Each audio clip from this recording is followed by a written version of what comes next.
Hello and welcome back to Let's Play Penumbra Overture.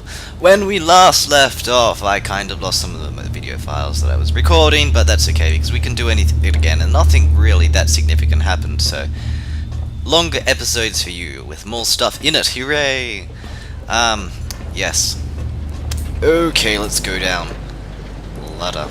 I learned the hard way not to jump down. Apparently Philip's legs are like spaghetti or something. I don't know how it works, but it does. Oh yay, we got this part again. Well, not this part again, because you haven't seen it yet, but there's a specific pattern you have to go for. And I'm going to try my darndest to remember it. Okay. Come on. There. And there. Here. Whoops, we need to leap now! Fail. Okay, take two. Take 3. 6 million. I don't know what I'm going on, Pat. Let's go. Come on, I've already done this part. What the? Hang on a moment. Okay, let's try this again. Okay. My commentary was so much more interesting the first time. It's always ironic. The one time you don't mess up is always the one time that the video file's lost. Yep. Yeah.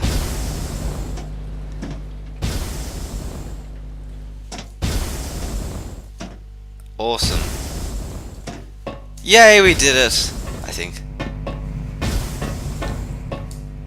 Let's go. Oh, darn it, the door's jammed shut. How are we meant to get out here now? Pull! Throw. What is that? I wonder. Ah, it's not lifted up at all. Terrible physics engine. Seriously, actually, the physics engine, look at this. They kind of just like float in the air. Whee! It's like a balloon! It's strange. Philip can't jump off ladders, but he can toss metallic barrels up in the air. Let's see how high we can throw it. See? That is the feat of a very strong man with very weak legs. He's like...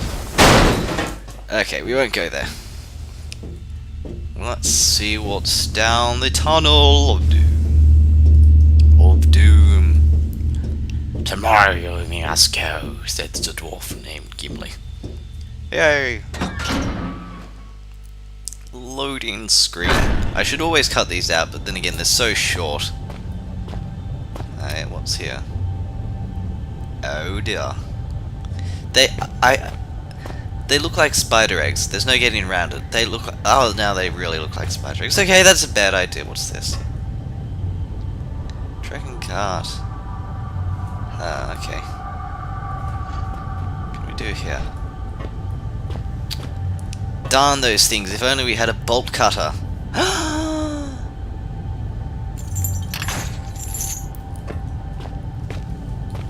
Maybe. Let's get on top of it. Okay. Try again. No. Go! Whee! No! Newton's laws failed me! Oh, okay. Probably a good idea. Whoa, what on earth? The whispering sort of actually really makes the creepy now. Oh my, what the heck? Why? Ugh. Actually, look at how it moves. It's kind of fun. I'm going to keep this. This is coming with me. Let's have a look in there. Nope, nothing. What's in here? Ah, convenient place. Draw failed me. What's this say? So that's what it's called. A pencil. A chair. Hey, a note. I didn't see that the first time. Let's come back for that. Newspaper. Very readable. Maybe we can eat it later. What does this do? Yeah, what the? Why? We don't need to see that. Oh, darn annelids. Oh well.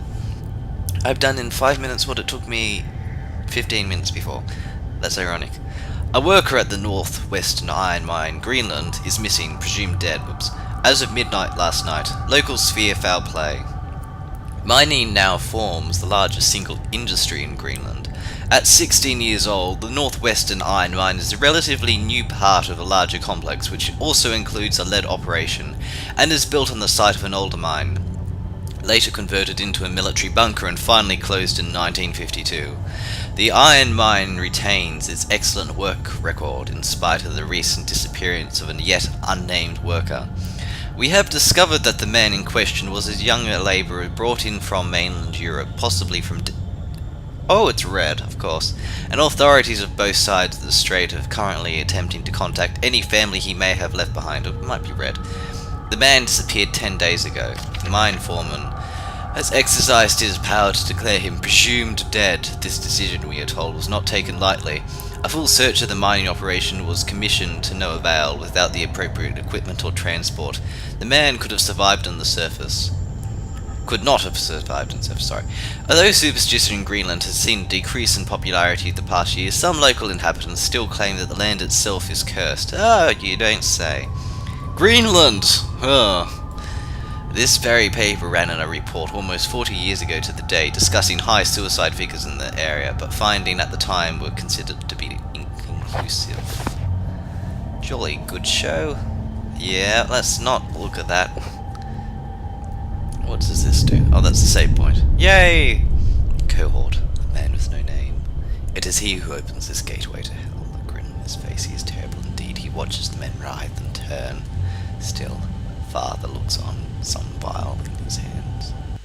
Whoops! That broke the atmosphere. Okay. It feels like you're... Yeah. Actually, I do wonder what those things are. You know, what's slightly disturbing about those notes... Yeah, they look to be... is that it probably, if it was red, then Red in his insanity would have seen... Let's grab the grub. The door's locked. Something inside the keyhole.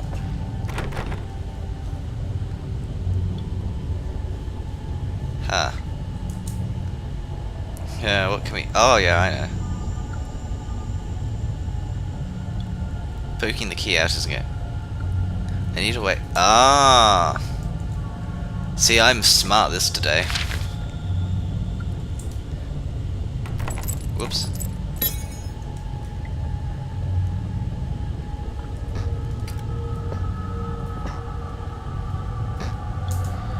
Okay, come on. Bingo! Come on, get up, Philip.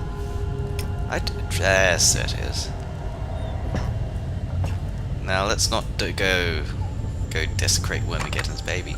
You know, Wormageddon appeared both in the ball and Penumbra. I'm loving this intertextuality.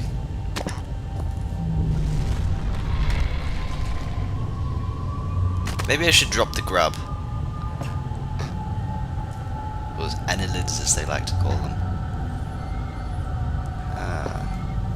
What's that? Can I break it? Apparently. What is it? Let's turn on the glow stick instead. Apparently I can't pick it up and play with it. That's somewhat... what on earth? So much disease. I suppose slugs were an inevitability. What? That's a slug? It looks like it's just pulsating against the wall. It's face hugging the wall. Oh, okay. Whatever.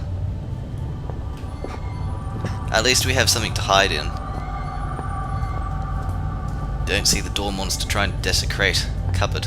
Oh, I don't really want to go in there. Oh well, let's go drop the rest of these things just because. Whee! Let's make it mad. Actually, that would be horribly ironic. They sort of set it up because people know that Let's Players will go through and say, oh, let's go destroy everything, and then I have like a worm come through and it's a collection of... Oh dear, why? Okay, let's read it. These are the biomedical journals of Dr. J. Peters, MC, MSc, BDH, completed between the dates of the 30th of March 1969 and... Wait a minute, is that... No, couldn't be. 1979. At the Northwestern Research Station within the Northwestern Iron Mine, with the permission of Delta Mining Corp. Replications of selected extracts left at the disposal of mine foremen.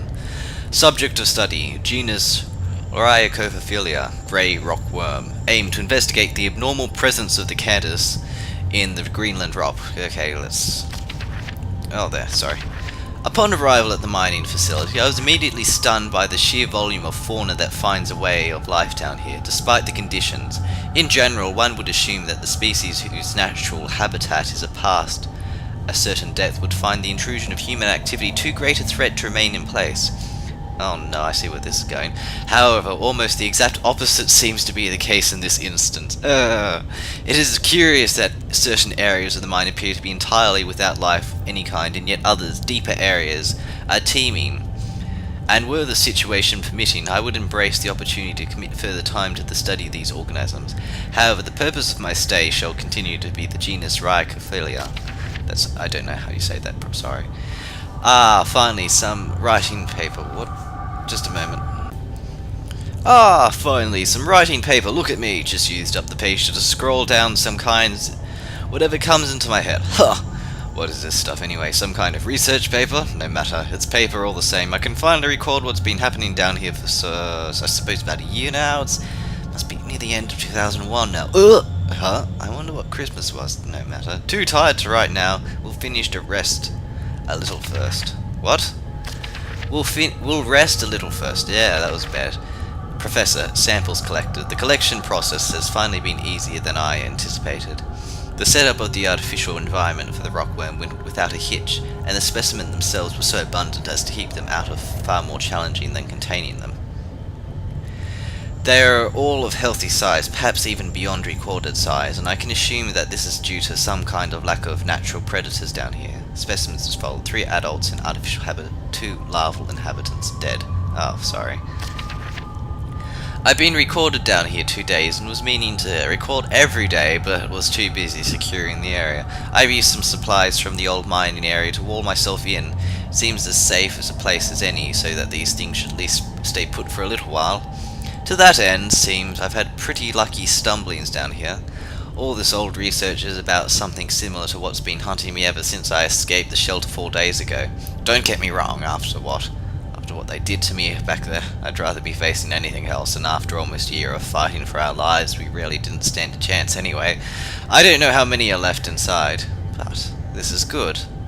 These notes might have some way to fight these things, the rockworms that followed me here. I don't know how they knew I was coming, or maybe how they managed to follow me in the dark, but maybe I can work out that now. I've found some old newspaper clippings, I guess. They're referring to this mine. I had no idea it was so old, so big. I can see now why they built this facility in here in the first place. A lot of history buried down here. It worries me, though. We've been resting all our hopes of rescue on one of the scientists who escaped right near the start of it. He got out almost as the chaos began, so we figured he might have made it out and brought help. But maybe me and him are just due the same fate. I must record what's been going on, give it the world and the answers it needs, so it doesn't fall prey to what's been released down here. But first I need to worry about myself, find a way out of here, and work out how to kill these worm things. Professor, observation: these creatures are indeed larger than previously recorded. The juveniles seem to be still growing, far beyond their natural limits, although the adults have now expired. I will watch with interest to see what the lifespan is of the particular subspecies. The worms appear to have 3 senses, as would be validated by the previous research: taste, smell, an extremely sensitive sense of touch, which allows them to detect vibrations in the rock in the same way that the human eye senses beams of light and processes them into spatial images. Their natural prey is insects smaller than themselves, and heaven help those insects, because the worms are as vicious and an efficient killer. He's wrong, they have no sense of smell. Day I attempted to distract them with a concoction I find lying around, but to no avail. However, it does seem that they detect movement via vibrations, which would explain how they can see in the dark. Damn, there's no way to escape them down here. I'm on their territory. Lifespan is 3 days and counting. I can still hear them outside the walls. As an extra precaution, I've locked myself in a smaller study area, connected to the main lab room. If they get through the wall, I doubt this door will stop them. But That's better than nothing, barely. Professor, conclusions. Oops, we're running out of time. I hope you enjoyed this part, and we'll be back shortly.